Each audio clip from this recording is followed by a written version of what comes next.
Saya meminta saudara untuk mengawal pencalonan Partai Nasdem terhadap saudara Anies Baswedan guna memimpin negeri ini, dan kesempatan itu ada pada pemilihan umum. Kader Gerindra nih Bang Mustafa gergetan loh, ya, berjuang habis-habisan, ya, karena melihat Pak Prabowo ya mendukung dan memodali Mas Anies, dan kami semua kader Gerindra patungan rame-rame. Ternyata Mas Anies pun maju, itu hak beliau, kami menghormati. Tapi Mbok ya etika ngomong ke Pak Prabowo, tapi nggak dilakukan. Tapi sudahlah, itulah kebesaran jiwa Pak Prabowo. Tidak boleh kita mengungkit-ungkit itu. Anies Baswedan pernah mengatakan bahwa dia tidak akan mengkhianati Prabowo Subianto jika Prabowo maju sebagai Pilpres. Nggak, maksud saya, lalu Mas Anies nggak deklarasi kok, dia didukung. Kecuali ujung saya maju presiden, dia didukung gitu. Nanti tanya ke sini nih. Anies tetap support Prabowo meski kini bersaing di Pilpres 2024. Anies Baswedan kembali diterpa isu miring sejak menerima pinangan Partai Nasdem untuk maju sebagai calon presiden di 2024. Sejak dideklarasikan sebagai bakal capres 2024 oleh Partai Nasdem, pro dan kontra terus mengiringi langkah politik Anies Baswedan.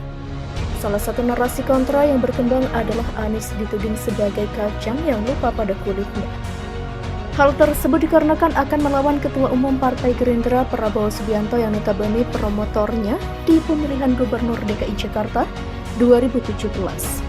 Sebagaimana dijelaskan dalam video sebelumnya, mantan Rektor Universitas Paramadina itu berhasil mengungguli elektabilitas Prabowo Subianto, bahkan Anies mengungguli kandidat dengan 50% lebih.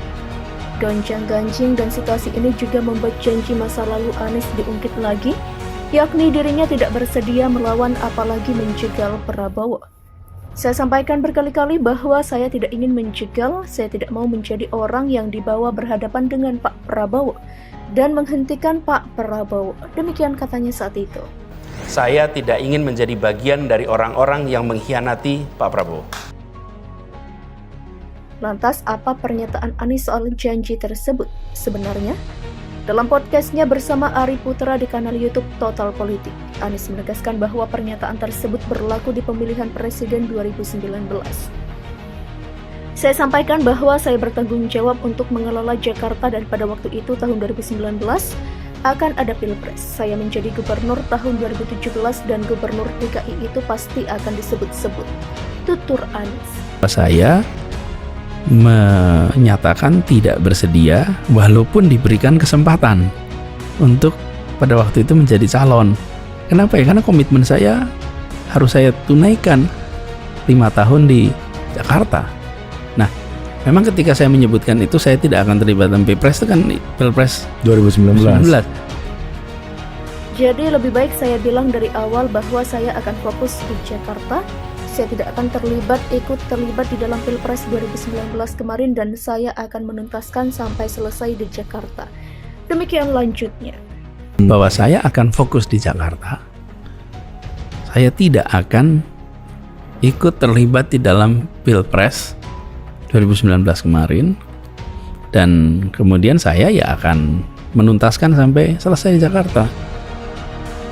Dengan kata lain, pernyataan tersebut hanya berlaku di Pilpres 2019 ketika masih menjadi Gubernur DKI Jakarta.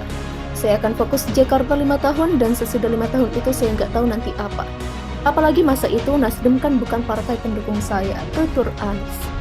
Saya akan fokus Jakarta 5 tahun dan sesudah 5 tahun selesai saya nggak tahu nanti apa. Menurutnya pernyataan itu harus disampaikan karena menerima banyak tawaran sejak tahun 2018, seperti ketika Anies ditawari menjadi calon presiden dari 3 partai tetapi akhirnya ditolak karena menjaga komitmennya memimpin ibu kota. Kali ini Anies dengan komitmennya akan terus mensupport langkah Prabowo Subianto meski harus menjadi rival di 2024.